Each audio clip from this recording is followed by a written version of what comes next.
اس کو بہت بڑی تعداد میں ووٹ پڑا ہے، یہ علاقے کے اندر ایک اپنا نام رکھتے ہیں، سیاسی اثر و سوخ رکھتے ہیں، اور ہم اسی چیز کا رونا رو رہے ہیں کہ آپ ان لوگوں کو اپنی پارٹی میں لیں جن کا شخصی ووٹ ہے، جن کا سب کچھ ہے۔ جب تک آپ ان لوگوں کو شامل نہیں کریں گے آپ اس وقت تک آگے نہیں بڑھ سکتے۔ کیوں؟ کیونکہ یار اگر ایک ایم پی ایم این اے جو بن جاتا ہے، وہ پارلیمنٹ میں پہنچ جاتا ہے، وہ آپ کا محتاج ہوتا ہے، آپ کے فیصلوں کا، آپ کی پالیسی کا۔ ہاں اگر وہ آپ کی پالیسی سے منحرف ہوگا، آپ کے فیصلے کے خلاف کسی بل میں جا کر ووٹ ڈالے گا، تو پارٹی اس کی رکنیت بھی منسوخ کر دیتی ہے اور اس کو الیکشن کمیشن کے اندر گھسیٹتی بھی ہے، اور الیکشن کمیشن آف پاکستان اسے نااہل قرار دے دیتا ہے اس کی نشست سے۔ کیوں؟ کیونکہ پاکستان کے آئین کے اندر ہے جو 1997 کے اندر کیا کیا گیا تھا، ایک ترمیم کی گئی تھی کہ اگر پارٹی منشور کے خلاف کوئی ایم پی اے کوئی ایم ایل اے ووٹ دے گا تو اسے نااہل قرار دیا جائے گا۔ یہ کیا تھا، ڈسکشن ہوئی تھی، اور اس ڈسکشن کے نتیجے میں یہ جو ڈیسیژن ہے وہ سامنے ہے۔ یہ ناظرین اس وقت کی سچویشن بنی ہوئی۔ اور دوسرے نمبر پر اہم ترین بات کہ بیرسٹر عثمان خضر مانگڑ صاحب، جن کو آپ جانتے ہیں کہ جنہوں نے آتے ہی سوشل میڈیا پر تحریک لبیک پاکستان کے حوالے سے جو طوفان برپا کیا تھا وہ آپ کی آنکھوں کے سامنے ہے، اور اس طرح سے انہوں نے کیا اعلان کیا، انہوں نے کہا ہے کہ وہ سیاست میں انٹر نہیں بلکہ الیکشن لڑنے جا رہے ہیں۔ سیاست میں پہلے تو انٹر تھے، اور ان کے حوالے سے یہ خبر آ رہی تھی کہ وہ سیاست میں کیا ہونے جا رہے ہیں، کہ وہ سیاست کے اندر حصہ نہیں لیں گے، یا اس طرح سے یعنی ایم پی ایم این اے کے ٹکٹ کے اوپر نہیں۔ انہوں نے کہا ہے کہ وہ الیکشن میں حصہ لیں گے اور کاغذات نامزدگی جمع کرائیں گے۔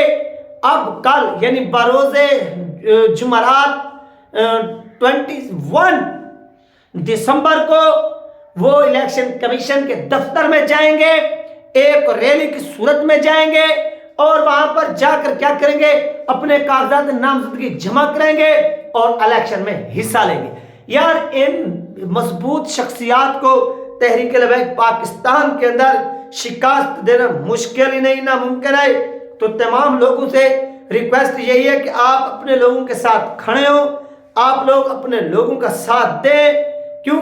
کیونکہ یہ آپ کا فرض بنتا ہے۔ اگر آپ کے لوگ آپ کو دھوکہ دیں تو پھر آپ ان کا ساتھ نہ دیں۔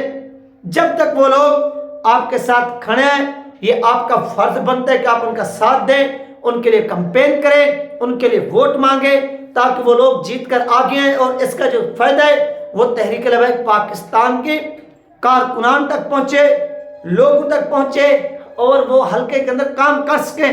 اگر بیرسٹر عثمان خضر مانگڑ صاحب آگے آتے ہیں تو یاد رکھیے بیرسٹر عثمان خضر مانگڑ صاحب جس طرح سے اپنے کاموں میں مشہور ہیں، جس طرح سے انہوں نے جب آتے ہی ایک طوفان برپا کیا تھا اپنے 3-4 منتھ کے اندر پورے پنجاب کے اندر تحریک لبیک پاکستان، حتیٰ کہ پاکستان کا الیکٹرانک میڈیا بھی کوریج دینے پر مجبور ہو گئے۔ کیوں؟ کیونکہ پیچھے وہ کام کرنے والا بندہ بیٹھا ہوا تھا۔